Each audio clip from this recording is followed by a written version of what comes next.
You keep helping them again and again and again. Each time you tell yourself, this time will be different. But deep down, you already know how this story ends. What if the reason they never change is because you're always there to save them? Helping someone feels noble. Walking away feels cruel. But what if the most compassionate act is knowing when to stop? You help them again and again without hesitation. You sacrifice your time, your energy, your peace of mind. You rearrange your schedule. You lose sleep. You carry their emotional weight, all because you want to make their life better. And yet, nothing changes. 6 months later, they're still exactly where they were. Still trapped in the same problems. Still telling the same stories. Still asking for the same help. They take everything you give and somehow remain empty. And the hardest part, you feel guilty even thinking about stopping, because you're a good person, and good people help others. That's what you were taught. That's what feels right. But here's the truth no one talks about. Not all help is actually helpful. Sometimes your help is the very thing keeping someone stuck. Sometimes your constant support becomes their excuse to stay the same.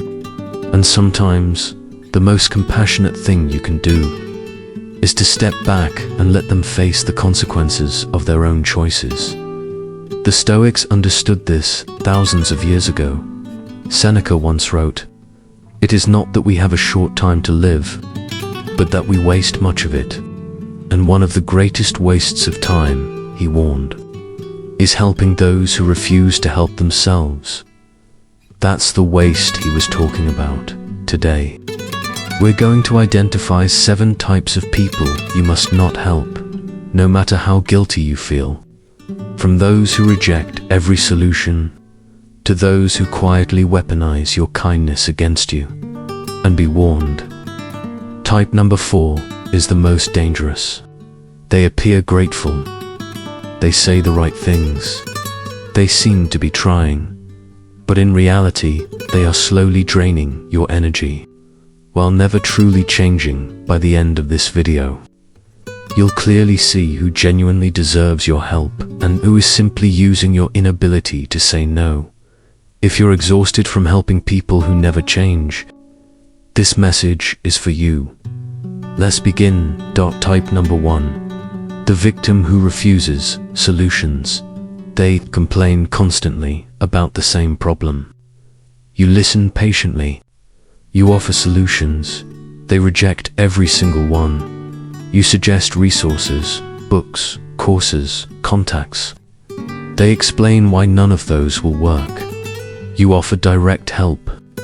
They say it's too hard, too complicated, too stressful. At some point, you realize something uncomfortable. They don't want solutions. They want an audience. This person has had the same problems for years. You've given thoughtful advice. You've connected them with people who could help. You've even offered hands-on support. And still, nothing changes, because solving the problem would mean losing their identity, the identity of someone who is always struggling. And that struggle brings attention, sympathy, control over conversations. Once watched this play out with someone in my extended circle for over 3 years. They complained endlessly about their job. They hated it, said it was destroying their mental health, making them miserable every single day, ruining their life completely. People tried to help constantly. Job listings in their field, resume reviews, interview preparation, connections to hiring managers at better companies. One person even offered a direct referral to a higher paying role with better conditions. Every single offer was met with excuses that job required a skill they couldn't possibly learn. This company was too far from home. That industry wasn't right for their personality. The pay wasn't quite enough. The schedule didn't fit their routine. Years passed, same job, same complaints, same rejection of every solution. Eventually, the pattern became impossible to ignore. People stopped offering help. Not because they didn't care, but because they finally understood a painful truth. This person didn't actually want a new job. And that's where this lesson truly begins. They didn't want a better situation. They wanted sympathy for having a bad one. Over time, the problem had quietly become their identity. Solving it would mean losing the attention, the concern, the sympathy they had built every social interaction around. Their suffering had become the most interesting thing about them, and they weren't willing to give that up. That's why helping this person is ultimately futile. They don't want what you're offering. They want validation. They want reassurance that life is unfair, that they are victims of circumstances, that their struggle isn't their responsibility. Your help threatens that victim identity, so it will always be rejected. And somehow, no matter how much you give, they'll make you feel like it wasn't enough, like you didn't care enough, didn't try hard enough, didn't show up the right way. This is where you have to stop. Stop helping people who refuse solutions. Your energy is precious. Your time is limited. Don't waste it on someone who is more attached to their problems than to solving them. Epictetus taught that some things are within our control and others are not. Their willingness to change is not within your control, but your decision to keep pouring energy into someone who refuses help, that is completely within your control. So here's the boundary. If someone rejects every solution you offer, help once, maybe twice, then stop. When they complain again, don't rescue them. Simply ask, calmly and neutrally, what are you going to do about it? Put the responsibility back where it belongs. And if they repeatedly reject action, disengage. Because at that point, your help isn't helping anymore. It's enabling their attachment to victimhood. But there's another type of person who drains something even more dangerous than your emotional energy. They drain your real-world resources. Type number 2. The crisis creator. Every week, there's a new crisis. An emergency that only you can solve. They need money urgently. They need help immediately. They need you to drop everything right now, because this can't wait. The urgency is always extreme, and the pattern is always the same dot. Crisis, help, brief, calm, then right on schedule. Another crisis arrives. This person lives in perpetual emergency mode. But if you slow down and look closely, something revealing starts to appear. Most of these crises are self-created, poor planning, presented as an emergency, predictable consequences, framed as sudden disasters. They don't actually need help. They need drama, and without realizing it, you become the supporting cast in their chaos. I watched this pattern play out in a family member for years, before people finally saw it clearly. Every few months, a financial crisis would hit. The car broke down and needed immediate, expensive repairs. Rent came up short, and eviction was suddenly imminent. An unexpected bill appeared and had to be paid today, always framed as an emergency, always demanding immediate help, or terrible things would happen. People stepped in. They loaned money they couldn't really afford to loan. They paid bills. They solved the crisis. Things would calm down for a few weeks. Everyone would breathe easier. then another crisis. Eventually, someone started paying attention to the details. The car that broke down catastrophically had been making concerning noises for months, completely ignored until it died on the highway. The rent shortage came after a month of heavy spending on non-essentials. The unexpected bill was entirely predictable. If you understood the billing cycle and planned ahead, even slightly, these weren't emergencies caused by bad luck or forces beyond control. They were consequences. Consequences of ignoring problems until they exploded. Consequences of poor planning, dressed up as disasters. Consequences designed, consciously or not, to trigger other people's help response. This person wasn't experiencing perpetual bad luck. Guilt manipulators keep score in a way where you are always in debt.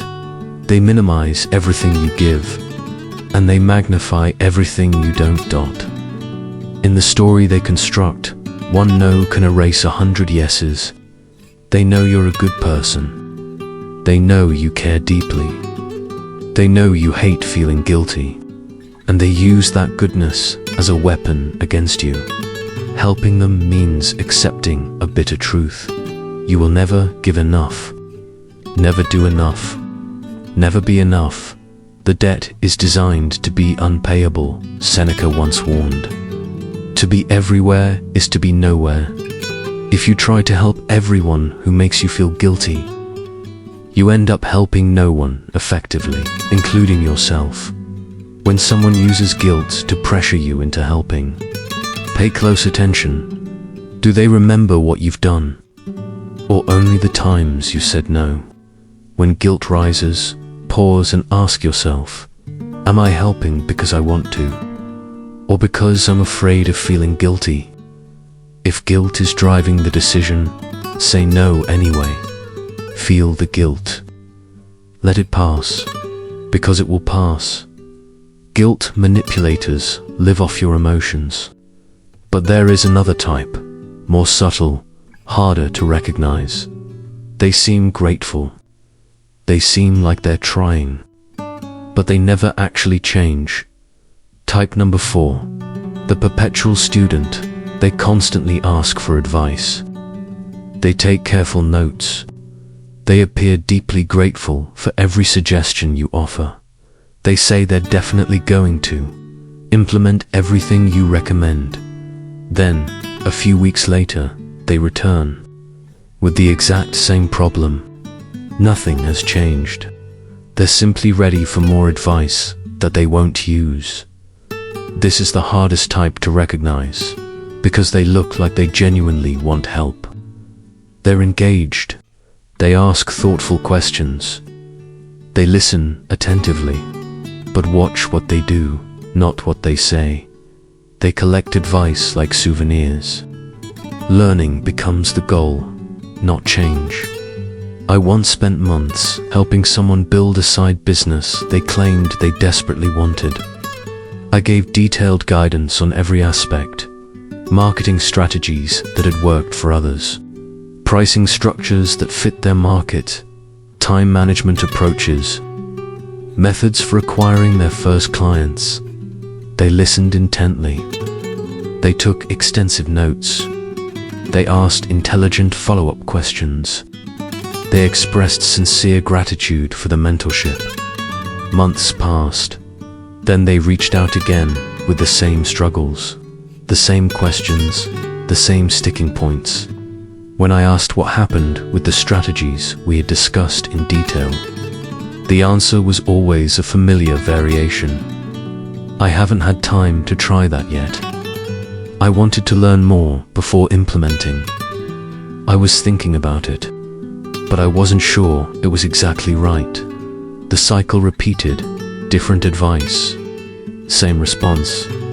Collect information, express gratitude, do nothing, return for more information, and that is the trap by now. A pattern has fully revealed itself.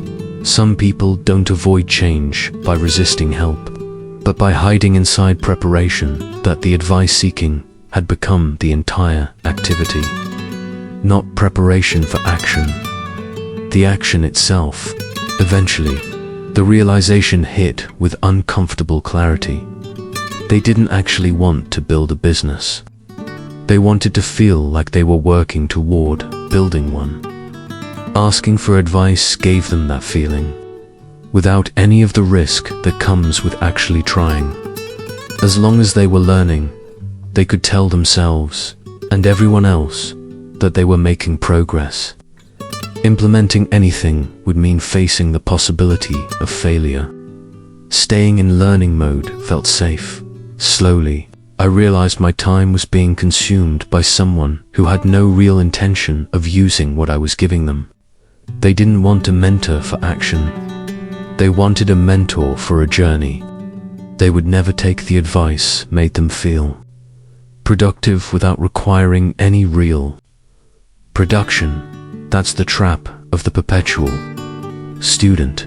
They're addicted to the feeling of possibility without the risk of reality. Your guidance gives them the sensation of movement without any actual forward progress. You're not helping them grow. You're helping them stay comfortable in permanent preparation. Epictetus taught his students something essential. Don't explain your philosophy. Embody it. The perpetual student wants endless explanation without ever embodying anything. Your advice becomes entertainment instead of instruction. So here's the test. When someone repeatedly asks for advice, ask them directly, what happened when you tried what we discussed last time? If the answer is always that they haven't tried it yet, stop giving new advice. Tell them to implement what you've already discussed, and then report back with results. Guilt manipulators keep score in a way where you are always in debt. They minimize everything you give, and they magnify everything you don't. In the story they construct, one no can erase 100 yeses. They know you're a good person. They know you care deeply. They know you hate feeling guilty, and they use that goodness as a weapon against you. Helping them means accepting a bitter truth. You will never give enough, never do enough, never be enough. The debt is designed to be unpayable, Seneca once warned. To be everywhere is to be nowhere. If you try to help everyone who makes you feel guilty, you end up helping no one effectively, including yourself. When someone uses guilt to pressure you into helping, pay close attention. Do they remember what you've done? Or only the times you said no? When guilt rises, pause and ask yourself, am I helping because I want to? Or because I'm afraid of feeling guilty? If guilt is driving the decision, say no anyway. Feel the guilt. Let it pass, because it will pass. Guilt manipulators live off your emotions. But there is another type, more subtle, harder to recognize. They seem grateful. They seem like they're trying, but they never actually change. Type number 4, the perpetual student. They constantly ask for advice. They take careful notes. They appear deeply grateful for every suggestion you offer. They say they're definitely going to implement everything you recommend. Then, a few weeks later, they return with the exact same problem. Nothing has changed. They're simply ready for more advice that they won't use. This is the hardest type to recognize, because they look like they genuinely want help. They're engaged. They ask thoughtful questions. They listen attentively, but watch what they do, not what they say. They collect advice like souvenirs. Learning becomes the goal, not change. I once spent months helping someone build a side business they claimed they desperately wanted. I gave detailed guidance on every aspect, marketing strategies that had worked for others, pricing structures that fit their market, time management approaches, methods for acquiring their first clients. They listened intently. They took extensive notes. They asked intelligent follow-up questions. They expressed sincere gratitude for the mentorship. Months passed. Then they reached out again with the same struggles, the same questions, the same sticking points. When I asked what happened with the strategies we had discussed in detail, the answer was always a familiar variation. I haven't had time to try that yet. I wanted to learn more before implementing. I was thinking about it, but I wasn't sure it was exactly right. The cycle repeated, different advice, same response. Collect information, express gratitude, do nothing, return for more information, and that is the trap by now. A pattern has fully revealed itself. Some people don't avoid change by resisting help, but by hiding inside preparation that the advice seeking had become the entire activity. Not preparation for action. The action itself. Eventually, the realization hit with uncomfortable clarity. They didn't actually want to build a business. They wanted to feel like they were working toward building one. Asking for advice gave them that feeling, without any of the risk that comes with actually trying. As long as they were learning, they could tell themselves and everyone else that they were making progress. Implementing anything would mean facing the possibility of failure. Staying in learning mode felt safe. Slowly, I realized my time was being consumed by someone who had no real intention of using what I was giving them. They didn't want a mentor for action. They wanted a mentor for a journey. They would never take the advice made them feel productive without requiring any real production.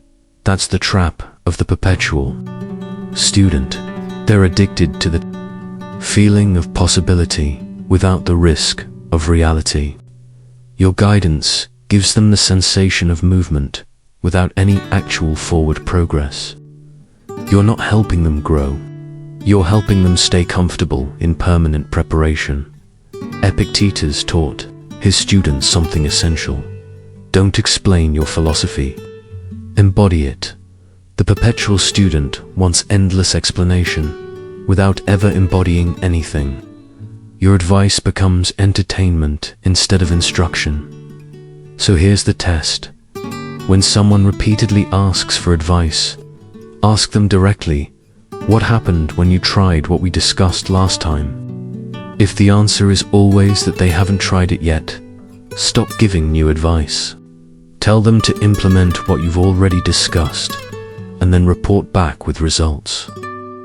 What if I told you the most powerful move against toxic people isn't arguing, proving, or fighting back, but saying nothing at all? The loudest person in the room often feels powerful, but the one who truly terrifies toxic people is the one who can stay silent and walk away. Toxic people don't fear confrontation. They fear the moment you stop reacting, stop explaining, and stop giving them access to your emotions.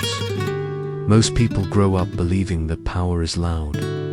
They think the strongest person in the room is the one who talks the most, argues the hardest, or dominates every conversation. Confidence, in their mind, looks like proving yourself, explaining your side, defending your name, and making sure everyone understands you.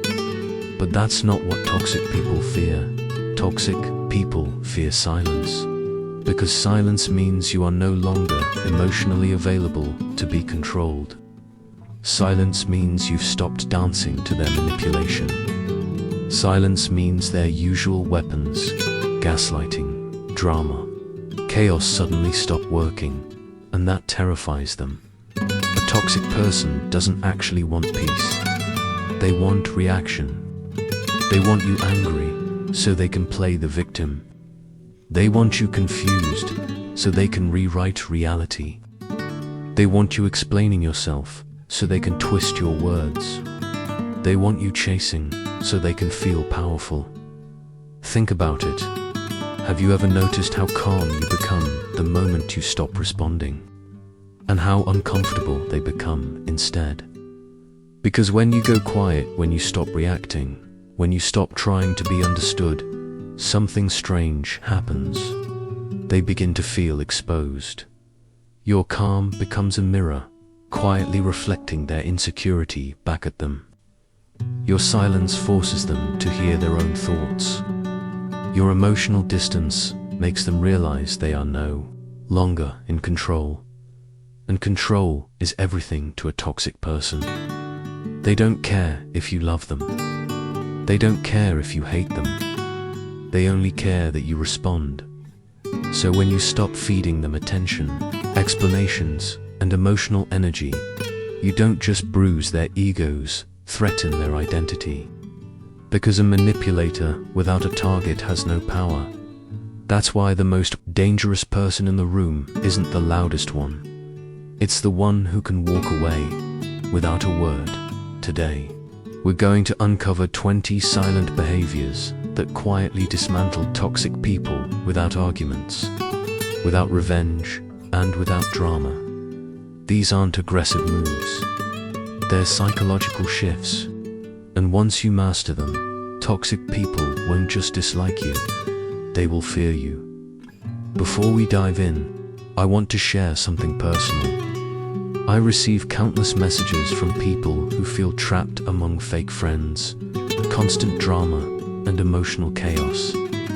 People who are tired of pretending and just want a place where they can be real. That's why I created a Patreon community, private space where you can open up, share what you're going through, and receive my personal insights. It's also where you can request specific video topics you want me to break down here on the channel. If you're serious about growth, inner peace, and self-awareness, you'll fit right in. The link is below now. Let's get into it. Here are the things fake people always say and the hidden truth behind each one. Number 1. You walk away without drama. This is one of the most powerful behaviors on this entire list and also one of the rarest. Most people announce their exit. They explain. They argue. They make speeches. They want the other person to fully understand how hurt they are. Toxic people are counting on this, because drama is their final opportunity to regain control. But when you walk away quietly, no shouting, no long messages, no closure conversation that turns into manipulation, you deny them that last emotional feast. You don't disappear angrily. You simply stop showing up. And that silence speaks louder than anything you could ever say. And that silence hits harder than any confrontation ever could. Toxic people are wired to escalate conflict. They poke, they provoke, they disrespect you just enough to trigger a reaction, but not enough to be fully exposed. It's calculated. They want you emotional. They want you explaining your pain. They want you saying, "After everything I did for you," because the moment you do, the power shifts back to them. Once you start explaining, they can twist your words. Once you get emotional, they can invalidate your feelings. Once you defend yourself, they can rewrite history and paint themselves as the victim. But when you walk away calmly, something breaks in their mental framework. There is no argument to win, no narrative to control, no emotions to manipulate, just absence. And absence is terrifying to someone who survives on control. Walking away without drama sends a silent message far more threatening than anger ever could. A message you never even have to say out loud. You no longer matter enough to disturb my peace.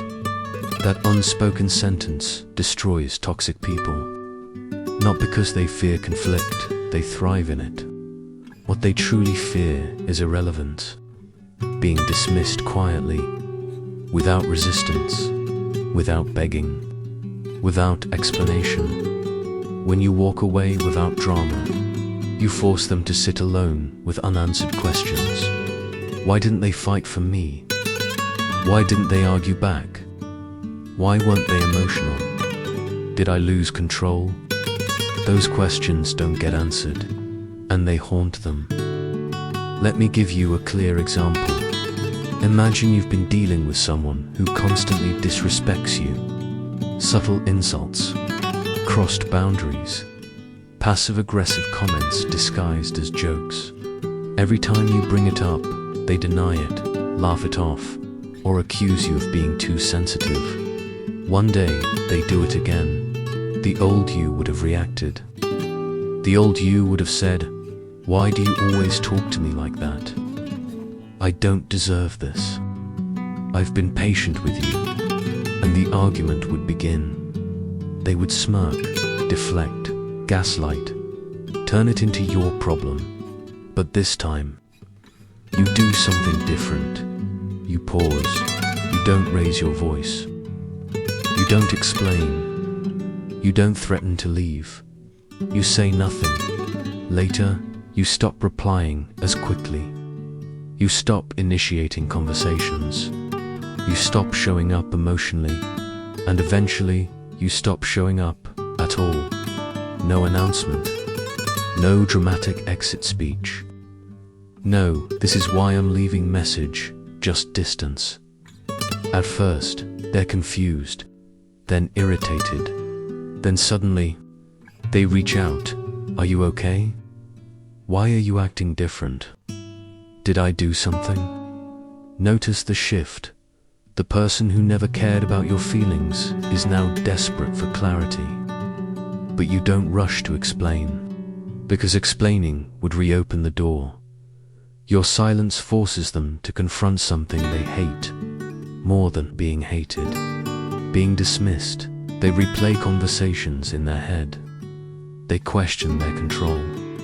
They wonder if you finally saw through them, and that uncertainty eats at them. Walking away without drama is not weakness. It requires emotional discipline most people don't have. It means resisting the urge to be understood by someone who has already proven they don't listen. It means choosing peace over the temporary satisfaction of winning an argument. Stoic philosophy teaches this. Clearly, do not waste energy trying to correct someone who benefits from misunderstanding you. You don't owe toxic people explanations. You don't owe them closure. You don't owe them emotional access. Your calm exit is enough. And here's the truth most people miss. Most people forget your words when you walk away quietly. Toxic people don't remember your anger. They remember the moment they lost access to you. And that's what lingers the longest. They don't remember the argument. They remember your absence. They remember the exact moment they lost access to you. The moment they realized you no longer cared enough to react, to defend yourself, or to be pulled into their chaos. That realization stays with them far longer than any confrontation ever could. Silence, distance, self-control. These are not passive moves. They are forms of psychological dominance, quiet, calm, and powerful, without aggression. And once a toxic person realizes that you can walk away without drama, they understand something deeply unsettling. You cannot be controlled. Number 2, you don't explain yourself. This is one of the most disturbing behaviors to a toxic person because it removes their favorite weapon, confusion. Toxic people don't actually want clarity. They want conversation. They want back and forth. They want you justifying, correcting, defending, and redefending yourself. Why? Because every explanation you give becomes raw material they can twist. When you explain yourself, you hand them pieces of your story. They take those pieces apart. They reframe them. They rearrange them. And soon, they've built a version of reality where you're wrong and they're right. But when you stop explaining, You shut the entire game down. You don't defend your motives. You don't justify your choices. You don't clarify your intentions. You simply decide, and you move. And that drives toxic people crazy, because they feel entitled to your thoughts. They feel entitled to your emotional labor. They believe you owe them a narrative they can analyze, question, and dismantle. When you refuse, they don't just feel annoyed. They feel powerless. Not angry, not offended, powerless. And that is what they truly fear. Toxic people often disguise control as curiosity. They'll say things like, "I just want to understand." Explain yourself. Why are you acting like this? But they're not seeking understanding. They're seeking leverage. They want you talking so they can spot weaknesses, uncover doubts, collect emotional data and later use it against you. Every extra word you speak becomes ammunition. When you don't explain yourself, you become unreadable. And an unreadable person cannot be manipulated. Let's make this real. Imagine you decide to stop spending time with someone who constantly drains you. They message you, "Why are you avoiding me?" The old you would have replied, "I'm just busy. And I feel like you don't respect my time. And sometimes you make me uncomfortable. And I don't want to argue." And just like that, you'd be pulled into a debate. They'd say, "You're overreacting. You misunderstood me. You're too sensitive. That's not what happened." Now you're explaining again, defending again, proving that your feelings are valid. And without realizing it, you've handed them control. But this time, you respond differently. You say something simple, "I'm choosing to step back." That's it. No emotional backstory. No justification. No debate. They push harder. Why? What did I do? You don't bite. I've made my decision. Suddenly, they feel uneasy. They can't argue with your feelings because you didn't reveal any. They can't twist your story because you didn't give one. All they're left with is the truth. They lost access, and not knowing why drives them insane. This is why not explaining yourself is so powerful. It creates a psychological vacuum. Toxic people are used to controlling narratives. They're used to rewriting reality. They're used to pulling you back in with arguments and confusion. But when you offer no story, no emotion, no justification, there is nothing to manipulate. Stoicism teaches this beautifully. You don't need to defend what is aligned with your values. You are allowed to make choices without writing an essay about them. You are allowed to leave without giving someone the satisfaction of understanding you. Your silence doesn't confuse the right people. It only exposes the wrong ones. And this is where your silence turns into a line that cannot be crossed. You are allowed to be misunderstood by people who benefit from misunderstanding you. And when you stop explaining yourself, toxic people feel something they hate even more than anger. They feel excluded. Excluded from your inner world. Excluded from your reasoning. Excluded from your future. That quiet boundary sends a powerful message.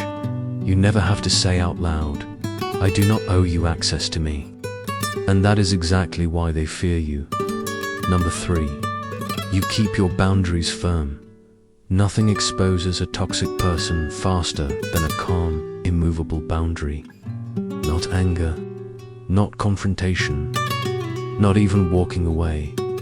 A boundary, because boundaries reveal who is used to having power over you. Toxic people don't react strongly to insults. They don't react strongly to silence. They react strongly when they can no longer take from you your time, your energy, your attention, your emotional labor, your forgiveness. They have built their entire identity around access. Access to your patience, access to your empathy, access to your So when you quietly lock that door, they panic. Most people think boundaries are about telling someone off. They're not. Boundaries are about what you do after someone crosses the line. Anyone can say, "I don't like that." Very few people can say, "I won't allow that." And even fewer can enforce it without emotion. That's where your power lives. Toxic people test boundaries, the same way burglars test doors. A small push, a subtle violation, a joke, a harmless comment, a minor disrespect. They're watching closely not for what you say, but for what you tolerate. If you laugh it off, if you explain, if you stay silent but remain present, they go further every time, because you just taught them something dangerous that you can be crossed. This is why firm boundaries terrify toxic people. Not because they're harsh, but because they're predictable. When you're emotionally reactive, they can manipulate you. When you're inconsistent, they can wear you down. But when your boundaries are calm and unchanging, they lose their favorite weapon. Hope that they can push you one more inch. Hope that guilt will make you fold. Hope that confusion will make you doubt yourself. When you take that hope away, they feel powerless. Toxic people often disguise boundary violations with familiar phrases. "I was just joking." "You're too sensitive." "I didn't mean it like that." "You're reading into it."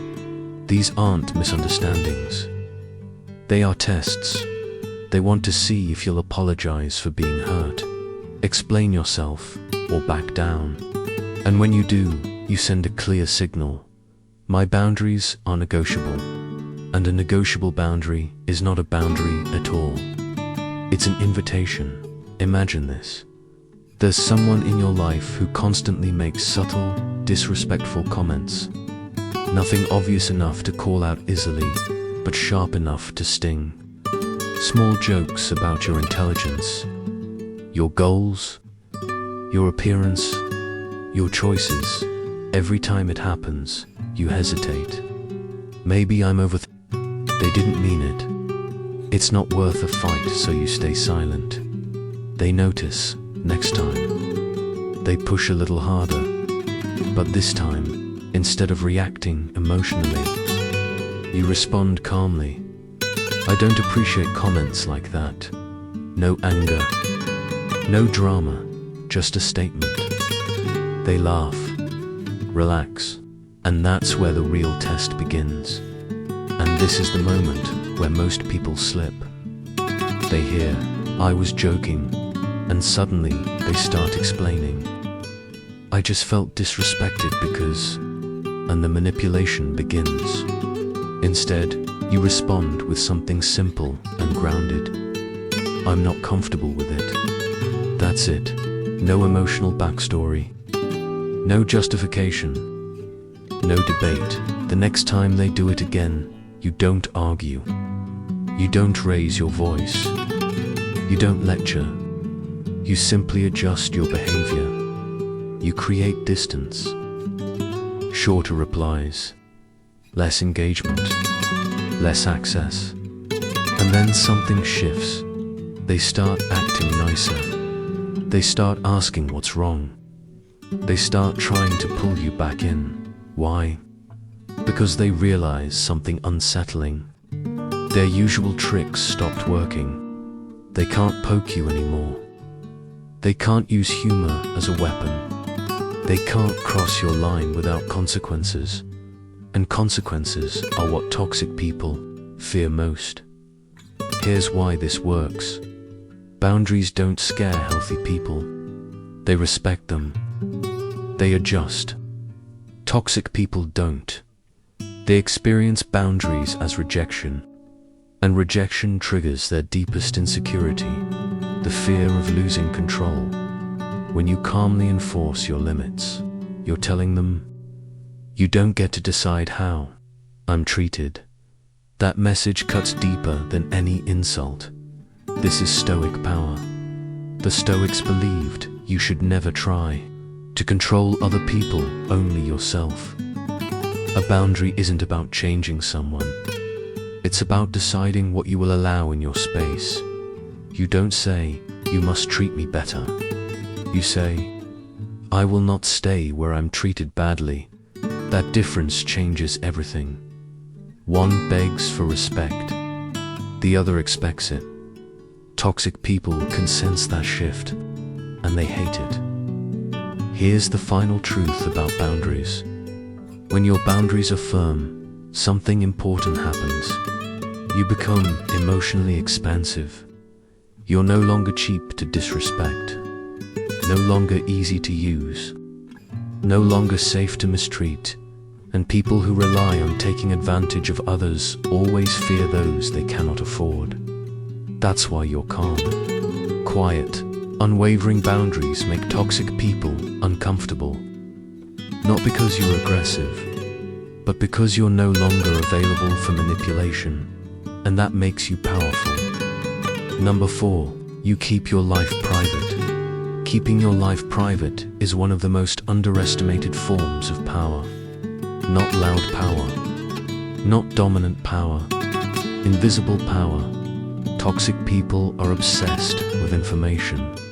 They don't just want to know what you're doing. They want to know how you feel about it, what you're planning, what you're afraid of, what you hope for, where you're weak. Because information is how they control. Every detail you give them becomes a lever. Every confession becomes a handle they can pull. Every dream becomes something they can undermine. So when you keep your life private, you don't just become mysterious, you become untouchable. Most people overshare because they think it builds connection. Toxic people overshare to collect data. They listen not to understand, but to use. They remember what hurts you. They remember what you want. They remember where you feel insecure. And later, when you least expect it, they weaponize it. Instead, you redirect your focus toward your life, your goals, and your peace. And that creates a kind of power toxic people cannot comprehend. They're used to people being predictably defensive, reactive. They rely on that predictability to feel superior and in control. But a person who refuses revenge, who doesn't overreact, who doesn't compete for attention, who refuses to feed toxicity, becomes a force they cannot influence, and that terrifies a manipulator. Imagine this. Someone has betrayed you. Maybe they spread gossip about you at work. Maybe they took credit for your achievements. Maybe they humiliated you in front of others. The old you might have sent an angry message, confronted them publicly, retaliated in the same way, and the cycle would begin. They would defend themselves. They would twist the story. They would argue until you were emotionally exhausted, and they would feel validated because they got a reaction out of you. But this time, you do something different. You do nothing, no confrontation, no public display, no whisper campaign. You continue with your work. You continue with your life. You continue improving, growing, and moving forward. Over time, they begin to notice something unsettling. You no longer react to their provocations. Your progress continues despite their interference. Your calm and distance highlight their irrelevance. And slowly, they begin to panic. They realize they no longer matter. They realize they have no control over your life. They realize you are untouchable. And that realization is far more devastating than any act of revenge could ever be. Let's look at the psychology behind not seeking revenge. Revenge is rooted in ego. It's an attempt to restore your image, your status, or your sense of justice. But toxic people don't respect justice. They don't play fair. They don't care about your image, By refusing revenge, you remove their leverage entirely. You deny them emotional reactions. You deny them attention. You deny them the satisfaction of being the center of your energy. You're no longer a participant in their game. You become the observer, the one in control, the one they cannot manipulate. Stoic philosophy explains this clearly. The Stoics taught that external events don't harm us only, our judgments about them do. Revenge is the judgment that someone else has wronged you in a way that must be corrected. True wisdom says, the only wrong that matters is the one you allow to disturb your peace. By refusing revenge, you protect your inner world. You remain calm while others spiral in drama. You assert control not through retaliation, but through detachment and composure. Here's the final truth. Not seeking revenge is not passivity. It is not weakness. It is unshakable strength. It's saying, without words, your actions do not dictate my peace. Your toxicity cannot control me. I am above your games. And toxic people hate that. They're used to people being angry, bitter, or obsessed. When you refuse to participate, when you walk away quietly, when you continue building your life without them, they don't know how to respond. After you learn how to remain silent in the face of toxic influence, something even more powerful begins to emerge. You become unpredictable. They can't read you. They can't manipulate you. They can't touch you. And that is the highest form of silent power. You don't need revenge. Your life, your calm, and your forward movement are revenge enough. Toxic people feel it. They fear it. And they can't stop thinking about it. Because real power doesn't make noise. It doesn't scream. It doesn't strike back. It simply exists quietly, firmly, immovable, untouchable, and free. 6. You improve quietly. Most people believe success must be announced. They believe growth only matters if it's visible. They think the world needs to know every victory, every new skill, every milestone reached. Toxic people love this. Because the moment you announce your progress, you give them access. Access to judge. Access to belittle. Access to compare. Access to manipulate. They will minimize your achievements. They will twist your progress into arrogance. They will try to steal credit. They will plant doubt into your journey. And all the while, they feed on your need for validation. True power comes from quiet improvement. You focus on yourself. You sharpen your skills. You build your mind, your body, your career, and your life in silence. You don't need applause. You don't need followers. You don't need approval. You let results speak for themselves. And toxic people cannot stand that. They rely on distraction and noise. They thrive on emotional chaos. They depend on others constantly seeking their attention. When you improve quietly, you deny them all of it. You are becoming someone beyond their influence, and they can feel it. Why does quiet improvement terrify toxic people so deeply? Because they fear invisible growth more than any direct attack. A loud comeback can be argued with. A public victory can be undermined. An angry reaction can be provoked. But quiet improvement is untouchable. No matter how hard they try, they cannot slow you down. They cannot twist your effort. They cannot manipulate the work you've been putting in. And slowly, they realize something deeply uncomfortable. You are moving forward without them. Your life, your success, and your transformation do not depend on their approval. You are becoming a force they cannot control. Imagine this. You're learning a new skill. Maybe you're starting a business, mastering a craft, or improving your health. In the past, you might have shared the journey, posting updates on social media, talking about your plans, sharing milestones, hoping for praise. A toxic person would latch onto that immediately. That's not going to work. You're overestimating yourself. Why are you trying so hard? They would plant doubt, criticize you, or guilt you into slowing down. But this time, you do something different. You keep your progress private. You study. You practice. You work. You execute. No announcements. No explanations. No need for recognition. Weeks, months, even years later, your results become visible, suddenly undeniable. And when the toxic person finally notices, it's already too late. You've grown beyond their influence. You've leveled up in ways they can't touch. You've proven yourself without seeking their approval, and the realization that they were irrelevant to your growth terrifies them. That is the power of silence in growth. Quiet improvement sends a message louder than words. I don't need your permission, your validation, or your approval.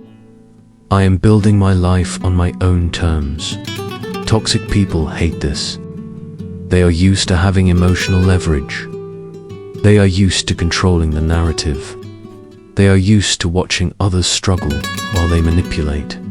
When you improve silently, they are forced to watch without interference. And when you grow quietly in this way, a very clear feeling begins to rise within them. They feel powerless. They feel irrelevant. And that discomfort does not fade quickly. It lingers, quietly, persistently, eating away at them from the inside. The Stoic perspective. Stoicism teaches that external praise is ultimately meaningless. The only things that truly matter are your inner progress and your character. When you improve quietly, you are applying this principle in its most effective form. You grow stronger without showing off. You build mastery without seeking attention. You achieve results without needing recognition. And that is what makes you unshakable, unmanipulable, untouchable. Toxic people crave chaos. They feed on attention. They depend on distraction. Quiet improvement denies them all of it. 3. The final truth. Quiet improvement is one of the most devastating behaviors against toxic people because they cannot predict it. They cannot manipulate it. They cannot stop it. And then, eventually, when your success and transformation naturally reveal themselves, they are left with only one thought. I had no control over this.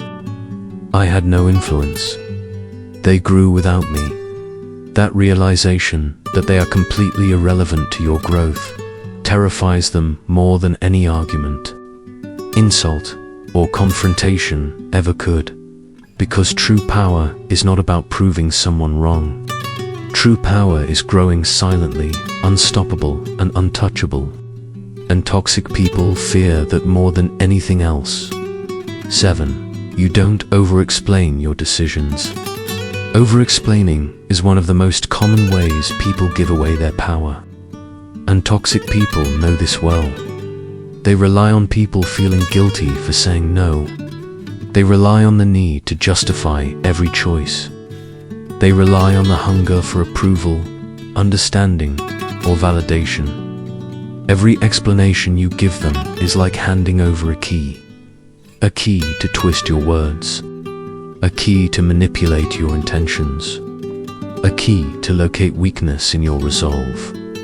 When you over-explain your decisions, you give toxic people everything they need to control you. The moment you start justifying yourself, you are already playing their game. Why over-explaining weakens you? When you explain why you chose one option over another, you are doing several things at once. You admit that your decision requires permission. You create space for argument. You signal that your choice is negotiable. You reveal your reasoning that can later be used against you. Toxic people thrive in this environment. They hear your explanation and immediately think, where can I poke holes? How can I make them doubt themselves? How can I turn this choice into a mistake? Every over-explanation is like handing them a blueprint to dismantle your confidence. The power of a simple statement. When you stop over-explaining, your decisions become immovable facts. You don't argue. You don't justify. You don't negotiate. You decide, and you communicate clearly. I can't attend. This is what I'm doing. I've chosen a different path. No extra words. No defense. No need to justify your existence. That simplicity terrifies toxic people because they are used to influencing, manipulating, and debating. When you remove the conversation, you remove their control. For example, imagine a co-worker who constantly tries to pull you into office politics. They pressure you to gossip. They push you to take sides in a meaningless conflict. In that moment, a dangerous realization hits them. I am no longer in control. I am no longer relevant. I can no longer predict or manipulate them. That fear is stronger than any argument, louder than any confrontation. An example: imagine a friend, a family member, or a co-worker who constantly drains your energy. They call at all hours. They demand immediate responses. They expect you to carry their drama as if it were your responsibility. Before, you might have answered instantly. You explained why you were busy. You tried to appease them, and the cycle continued again and again. Now, imagine doing something different. You pause before replying. You respond only when it is convenient for you. You decide how much of yourself to share. You protect your time and your energy. The toxic person notices immediately. They are no longer dictating your schedule.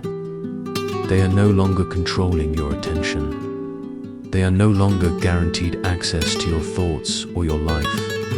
And suddenly, they feel powerless. Access as silent power. By choosing who has access, you communicate authority without saying a word. I decide who enters my life. I decide what deserves my energy. You are no longer a reactive participant in their chaos. You become the gatekeeper. You control what is allowed into your world. And toxic people hate gatekeepers. They hate people who cannot be manipulated, bargained with, or guilted. They hate being denied influence. Your quiet choice creates fear because it sends one unmistakable message. I am untouchable unless I allow you in. The Stoic perspective. The Stoics taught that your energy is sacred. External events, opinions, or manipulation cannot harm you. Only your reaction to them can. By controlling access, you protect the space where your mind, your heart, and your life remain undisturbed. You do not need to explain your choices. You do not need to justify who is included or excluded. You simply choose. And that choice is more powerful than any argument or confrontation. Practical ways to control access. Set communication boundaries. Decide when, how, and with whom you engage. Protect your time. Your schedule is sacred. Prioritize people and activities that align with your values. Limit, overshare only what is necessary or beneficial. Be selective with trust. Not everyone deserves access to your emotions, goals, or inner world. And most importantly, enforce consequences. If someone violates your access rules, calmly reduce or remove their access. No drama, no explanations, the more consistent you are, the faster toxic people understand something that terrifies them. They do not get to choose your boundaries. They do not get to dictate your focus. They do not get to control your attention. The final truth: choosing who has access is silent power in its purest form. You do not need conflict. You do not need revenge. You do not need confrontation. You simply decide who matters and who does not. Toxic people notice immediately. They are no longer guaranteed influence. They are no longer central to your world, and that is what makes them fear you. Because, for toxic people, fear does not come from anger or dominance. It comes from irrelevance. And when you control access, you make them irrelevant by choice. You understand it now. Power is not always loud. It does not need to shout, argue, or attack. The most dangerous and commanding force is often silent, invisible, and unshakable. Toxic people rely on chaos, confusion, and access. They feed on emotion, over-explanation, and compliance. They thrive when you react, defend, justify, or chase them. But when you do the opposite, when you walk away calmly, improve quietly, protect your energy, and govern your inner world, you step into a form of power they cannot measure, manipulate, or challenge. This power is not about aggression. It is not about proving them wrong. It is about becoming untouchable. Every boundary you keep, every moment of restraint, every quiet improvement becomes a brick in the fortress separating your peace from their chaos. Every silent action sends a signal: I am no longer available for manipulation, guilt, or drama. And toxic people feel it. They notice it. They fear it because the truth is simple.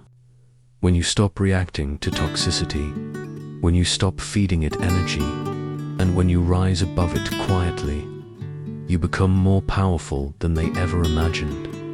This is the art of silent strength, the mastery of self, the freedom from influence, and the beauty of it is this: it requires no confrontation, no anger, and no explanation. The quieter you become, the louder your power speaks. The less they can reach you, the more they fear you. The more self-contained you are, the more untouchable you become. So carry this with you. Your life, your peace, your energy, they are yours to protect. Your choices, your growth, your boundaries, they are yours to command. Your silence, your calm, your quiet mastery, that is your greatest weapon. Toxic people may try, they may push, they may provoke, but they will never truly touch you if you remain firm, silent, and untouchable. Power does not need to shout. It does not need to prove itself. It simply exists. And when you live this way, you are unstoppable.